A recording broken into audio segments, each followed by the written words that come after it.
প্রধান উপদেষ্টা আজকে আমাদের বিভিন্ন রাজনৈতিক দলসমূহের সাথে বৈঠকে বসেছেন। সেখানে আমি বাংলাদেশ লেবার পার্টির পক্ষ থেকে আমি সুনির্দিষ্ট কিছু কথা বলেছি।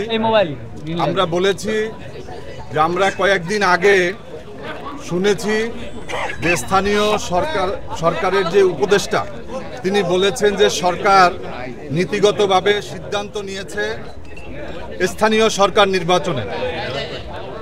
আমরা সংস্কার যেমন চাই, রাজনৈতিক দলগুলো আমরা নির্বাচনও চাই। আমরা জানি যে এই রাজনৈতিক সংকট উত্তরণের জন্য প্রথমেই দরকার জাতীয় নির্বাচন।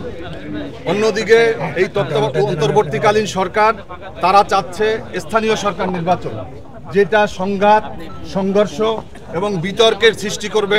এজন্য আমরা বলেছি যে সর্বাগ্রে যেই সমস্ত সংস্কারগুলো প্রয়োজন সুষ্ঠু এবং গ্রহণযোগ্য নির্বাচনের জন্য, সেই সংস্কার করার জন্য আমি বলেছি যে মাননীয় প্রধান উপদেষ্টা তিনি একটি গাইডলাইন দিয়েছেন জাতিকে যে আগামী ডিসেম্বর মাসে জাতীয় নির্বাচনের, কিন্তু আজকে ফেব্রুয়ারি মাস মধ্যবর্তী চলছে এবং সামনে যেই সময়টুকু আছে এই সময়ে জাতীয় নির্বাচনের জন্য যেই কাজ করা দরকার, যেই আয়োজন করা দরকার, সেই আয়োজন পরিলক্ষিত হচ্ছে না।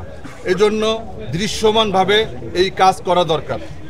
আমরা দ্রব্যমূল্য নিয়ন্ত্রণ কমিশনের জন্য বাংলাদেশ লেবার পার্টির পক্ষ থেকে আমরা আবেদন জানিয়েছি যে অনেকগুলো কমিশন করেছে, কিন্তু এদেশের শ্রমজীবী মেহনতি সাধারণ মানুষের যে প্রধান সমস্যা দ্রব্যমূল্য, কিছু সবজির দাম কমলেও কিন্তু যেই সমস্ত চাল, ডাল, তেল থেকে শুরু করে নিত্য প্রয়োজনীয় এই জিনিসগুলো স্থায়ীভাবে কিভাবে আমরা নিয়ন্ত্রণে রাখতে পারি, এজন্য একটা কমিশন হওয়া দরকার। আমরা এটা লেবার পার্টির পক্ষ থেকে আমরা বলেছি। আমরা নির্বাচন পদ্ধতির সংস্কার নিয়ে কথা বলেছি। আমরা বলেছি আমাদের সেটেল যেই নির্বাচন পদ্ধতি সংবিধান মোতাবেক সরাসরি ভোট দিয়ে জনপ্রতিনিধি নির্বাচন করতে হবে, এটার বিপরীতে আমরা দেখেছি সুপারিশ করা হয়েছে সংখ্যানুপাতিক। আমরা এটা যেন কোনোভাবে সংখ্যানুপাতিক না হয়, এটা আমাদের সংবিধানের সাথে সাংঘর্ষিক। এই বিষয়গুলো আমরা বলেছি।